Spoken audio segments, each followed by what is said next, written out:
Auditor general of Pakistan ایک ایسا ادارہ ہے کہ جتنے بھی ادارے ہیں پاکستان میں ظاہر ان میں رقم تقسیم ہوتی ہے، ان کی تنخواہیں ہوتی ہیں، ان کے دیگر خرچے ہوتے ہیں، اس پر اس نے نظر رکھنی ہوتی ہے. یعنی وہ اپنی سالانہ رپورٹ جمع کرواتے ہیں کہ جی ہمیں یہ ملا، اتنی رقم ملی بجٹ میں سے، ہم نے اس طرح سے خرچ کیا، اس کا ریکارڈ انہوں جمع کرانا ہوتا ہے. اور اس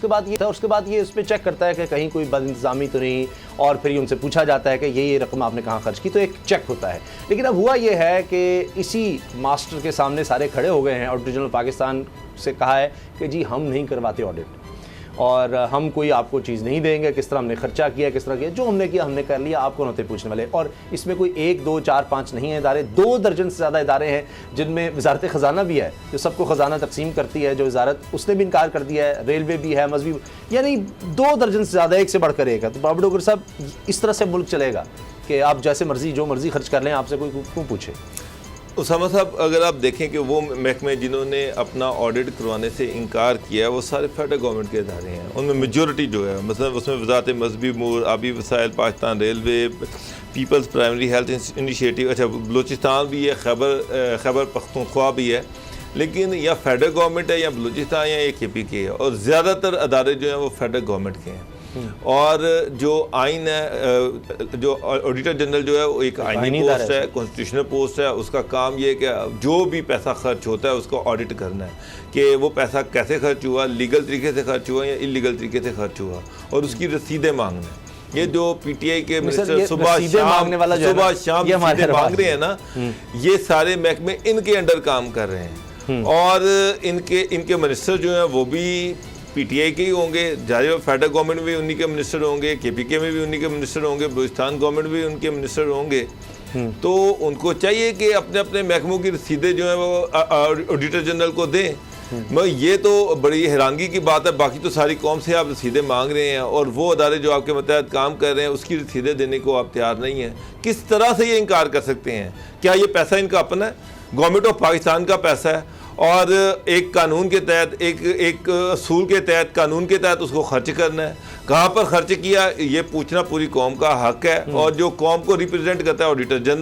جنرل جو ہے، اس کے پاس آئینی اختیارات ہیں جو کہ قوم نے اس کو دی ہے. تو اس کو یہ انکار کیا ہی نہیں جا سکتا. اور میں حیران ہوں کہ یہ گورنمنٹ جو ہے، گورنمنٹ خاموش کیسے بیٹھی ہوئی. ڈنڈا دیں ان کو کہ جناب اپنا آڈٹ کروائیں سارے. لیکن اب غلام رضا صاحب، یہ اعتراض ان کو کیا نظر آ رہا ہے کہ بھئی اس سے ٹائم ضائع ہوتا ہے، ڈپارٹمنٹ سے اتنا وقت نہیں ہے، اس میں بڑی فورس لگتی ہے. مسئلہ کیا ہے کہ جب ایک کام ہوتا ہے ہر سال، بڑے بڑے ڈپارٹمنٹس ہیں، یہاں فوج کا بھی آڈٹ ہوتا ہے، سب کا ہوتا ہے، سب کو جواب دینا پڑتا ہے، تو ان محکموں کو اعتراض کیا ہے؟ دیکھیے، سب سے پہلے تو ہمیں آڈٹ کے حوالے سے ایک پرنسپل ہے کہ کوئی بھی ادارہ جو سرکاری وسائل سے چلتا ہو، جس کو سرکاری وسائل سے تنخواہیں ملتی ہوں، اس کو اپنا حساب کتاب آڈیٹر جنرل آف پاکستان کو ہر سال چیک کروانا ہے. صحیح. اور ان اداروں میں جن کے آپ نے نام لیے ہیں، پاکستان ریلویز کا نام لیا گیا ہے، اور اس کے ساتھ مذہبی امور ہے، وزارت آبی وسائل ہے، اور باقی کچھ جو ہیں وہ پی ایم یو ہے بلوچستان کا، اور آئل اینڈ گیس کمپنی ہے، کے پی کے کا لیبر ڈپارٹمنٹ ہے، یہ ہیں. اچھا، جو کمپنیز ہوتی ہیں، جب یہ ایک طرف تو آپ گورنمنٹ ادارے رکھ لیں، گورنمنٹ کے جو وزارتیں ہیں، ڈویژنز ہیں، منسٹریاں ہیں،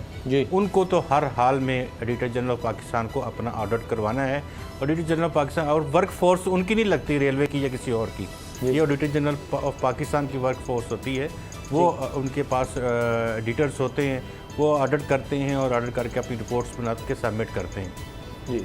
جو کمپنیز ہوتی ہیں جس میں حصص ہوتے ہیں، پاکستان گورنمنٹ کے حصص ہیں، اور اس کے ساتھ کسی باہر کی کمپنی کے حصص ہیں، باہر کی گورنمنٹ کے حصص ہیں، اگر اس میں 51% گورنمنٹ آف پاکستان کے پاس ہیں اور 49% کسی اور کے پاس ہیں، تو پھر وہ پبلک لمیٹڈ کمپنی کہلائے گی. ٹھیک ہے. اور اس کا audit auditor general of Pakistan کرنے کے پابند ہیں. اچھا. کیونکہ major share holding Pakistan government کی ہے. ٹھیک. اور اگر وہاں پہ 50% ہے تو وہاں مسئلہ تھوڑا گمبھیر ہے. یا کسی جگہ پہ پاکستان 70% ہے اور ادر کمپنی جو ہے وہ 30% ہے، وہاں تو گورنمنٹ آف پاکستان، جس طرح پی ڈی سی ایل ہے، پی ڈی سی ایل میں گورنمنٹ آف پاکستان اس کا آڈٹ کر سکتی ہے، اور دیگر جو ادارے ہیں ان میں بھی. تو یہ ایک پرنسپل ہے. اس پرنسپل کے تحت اس کا ابھی مسئلہ آیا تھا کمیٹی میں، اور وہاں پہ بھی یہی چیز ڈسکس ہوئی ہے کہ بھائی اس کو دیکھ لیا جائے کس کس کمپنی کے کون کون سے حصص ہیں، کتنے کتنے ہیں، اور ایس سی سی پی سے ان کا حصص کا ریکارڈ لے لیا جائے، ان کا جو بی او ڈی کا رجسٹر ہے وہ دیکھ لیا جائے، اور اس کے بعد فیصلہ ہو جائے گا کہ یہ کمپنیاں آڈٹ کروانے کی پابند ہیں یا نہیں ہے۔ جیسے کچھ ٹوٹلی پرائیویٹ کمپنیز ہیں، لیکن او جی ڈی سی ایل ہے، او جی ڈی سی ایل کو اگر آپ دیکھیں تو وہ گورنمنٹ ہولڈنگ ہے، اور اس میں کافی انویسٹمنٹ باہر کے لوگوں کی بھی ہے، پروجیکٹ ٹو پروجیکٹ بھی اس میں چیزیں آتی ہیں۔ تو اس طرح سے یہ ایک مثال ہے، اور بھی دیگر اس طرح کی کمپنیز ہیں۔ تو اس میں ہم یہ نہیں کہہ سکتے کہ کمپنیاں گورنمنٹ آف پاکستان کے آگے کھڑی ہو گئی ہیں کہ ہم آڈٹ نہیں کرائیں گے۔ یہ ایک کانسٹیٹیوشنل ذمہ داری ہے، اور یہ اوبلیگیشنز بھی ہیں، لیکن خبر تو یہ اوپر ہر حال میں قانون بھی ہے، اگر کوئی آڈٹ نہیں کرواتا اس کے متعلق اس کی سزائیں ہیں، اس کی سسپینشن ہو سکتی کمپنی کی، اس کمپنی کو کاروبار سے روکا جا سکتا ہے، اس کے اوپر قدغنیں لگ سکتی ہیں، اس کے اکاؤنٹ سیز ہو سکتے ہیں، بہت سارے اس میں لاز ہیں، اور وہ ایڈیٹر جنرل پاکستان جو ہے وہ اپنی پہلے ڈیسائیڈ کریں گے اس چیز کو۔ اگر کوئی ایسی بات ہے، کوئی دھوس دھاندلی کرتا ہے تو اس کی اب مسئلہ ہے کہ وزارت قانون کہہ رہی ہے جی ایک پیسہ بھی آپ نے آڈٹ کے بغیر جو ہے نا وہ لگنے نہیں دینا۔ اب اس میں جو رپورٹ دی گئی ہے اے جی پی کی طرف سے، آڈیٹر جنرل پاکستان کی طرف سے، اس میں نیشنل بینک آف پاکستان بھی ہے، اس میں وزارت مذہبی امور بھی ہے، آبی وسائل جس طرح ذکر کیا، railway, people's primary health insurance, اور اس کے علاوہ P O F welfare trust, وزارت توانائی کے ماتحت ہے پارکو، مری گیس اینڈ مولتل، P T C L, telecom foundation, Pak China investment company. اچھا اس میں کئی ہوں گی جس طرح آپ کہہ رہے ہیں، لیکن جو ادارے ہیں کمپلیٹلی گورنمنٹ کے اندر آتے ہیں ان کو تو اس طرح سے انکار نہیں کرنا چاہیے کہ وزارت خزانہ بھی کر رہی ہے، اس سے تو پھر کرپشن کا راستہ کھلے گا۔ ابھی دیکھیے جو خبر سب سے زیادہ گردش میں رہی ہے کہ جی 29,000 کا ایک ڈیسک لے لیا سندھ حکومت نے ایجوکیشن کے لیے، بچوں کی پڑھائی کے لیے، وہ آج تک جسٹیفائی نہیں ہو پا رہا۔ اس پر سعید غنی صاحب میں پریس کانفرنس دیکھ رہا تھا، اور جو موجودہ وزیر تعلیم ہے وہ بھی وہاں بائیں شائیں ہو رہی تھی۔ بابر ڈاکٹر صاحب تو پھر اس طرح سے ہوتا ہے، جب آپ کو پتہ ہو کہ آپ نے کس طرح سے داؤ لگانا ہے، بعد میں نہیں دینا، تو پھر آپ آسانی سے پھر کر سکتے ہیں کہ اچھا کر لو جو خرچہ کرنا ہے، بعد میں دیکھ لیں گے۔ دیکھیں اسامہ صاحب، جو آڈٹ ہوتا ہے نا وہ بڑا کمپریہنسو ہوتا ہے، اور اس میں یہ نہیں ہوتا کہ مثلا ایک ڈیسک انہوں نے بنوایا، بہت بڑا کانٹریکٹ دیا، تو وہ سب سے پہلے یہ ہوتا ہے کہ کانٹریکٹ جو تھا دیا گیا ہے کیا اس کی بیڈنگ ہوئی، کیا بیڈنگ اس کی رولز کے مطابق ہوئی، جس کمپنی کو کانٹریکٹ دیا گیا کیا وہ واقعی ہائیسٹ بیڈر تھا، یہ ساری چیزیں، اور اس کے بعد جو چیز بنوائی گئی اس کا ریٹ کیا تھا، اور کس ریٹ میں اس کا ٹھیکہ لیا گیا، 6 سے 7 ہزار یہ ساری نٹی گریٹیز ہوتی ہیں، یہ ساری ڈیٹیل جو ہے یہ آڈٹ میں آتی ہیں، اور یہ بھی آتا ہے کہ جناب یہ چیز مارکیٹ میں اتنے روپے کی اویلیبل تھی اور اتنے روپے کی خریدی گئی ہے، اور اس میں کیا کیا وائلیشنز کی گئی ہیں بیڈنگ میں۔ تو ظاہری بات ہے تلوار تو ایک لٹک رہی ہوتی ہے آڈٹ کی، ہر محکمے پہ لٹک رہی ہوتی ہے، کیونکہ انہوں نے جتنا بھی خرچہ کیا اس کو جسٹیفائی کرنا ہوتا ہے، اور اگر وہ جسٹیفائی نہیں کر پا رہے تو پھر وہ اس طرح کی حرکتیں کرتے ہیں کہ جناب ہم آڈٹ نہیں کروائیں گے۔ اب اس میں ایک چیز تو کلیئر ہوگی کہ پبلک لمیٹڈ کمپنی ہے، اور ظاہری بات ہے پبلک لمیٹڈ کمپنی وہی ہے جس میں گورنمنٹ آف پاکستان کے شیئرز زیادہ ہیں، 50% سے زیادہ ہیں، اور وہ اس کو اون کرتی ہے، اور دوسرا شیئر ہولڈر اس کے کم ہے، تو وہ اس میں جیسے او جی ڈی سی ایل ہے تو وہ سرکاری کمپنی ہے، اس میں بے تحاشا شیئر ہولڈر ہو سکتے ہیں، لیکن major share holder Pakistan government ہے، اور ان کو جو سارا ان کا پیسہ ہے وہ اسٹیٹ کا پیسہ ہے، تو اس کا آڈٹ ہونا ہی ہونا ہے، جو مرضی کر لیں۔ اور ابھی یہ پتہ کرنے والی بات یہ ہے کہ آڈیٹر جنرل کے پاس میرا خیال ہے کہ بے تحاشا اختیارات ہیں، اور وہ اس کو اگر کوئی انکار کرتا ہے تو اس کے پاس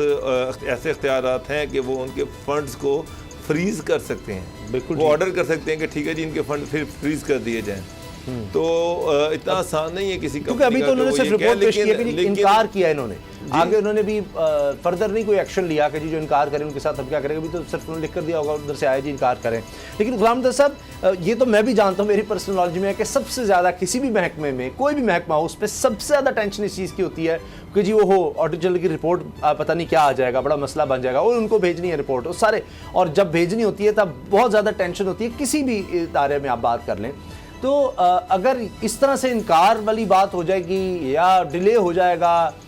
کچھ بھی ہوگا، تو اس سے تو ایک آپ سمجھیں کہ جس طرح موجودہ حکومت کہتی ہے ہم نے کرپشن ختم کرنی ہے، کرپشن، اور آج تک نعرہ لگ رہا ہے جی کرپشن ختم کرنے کا، وہ ہو نہیں پا رہی۔ کبھی ہم دیکھتے ہیں جی وہ انٹرنیشنل رینکنگ میں بجائے اس کے کہ ہم کرپشن میں نیچے نظر آئیں وہ کہیں اوپر ہو جاتے ہیں۔ سبسکرائب کریں اور بیل دبائیں تاکہ کوئی خبر رہ نہ جائے۔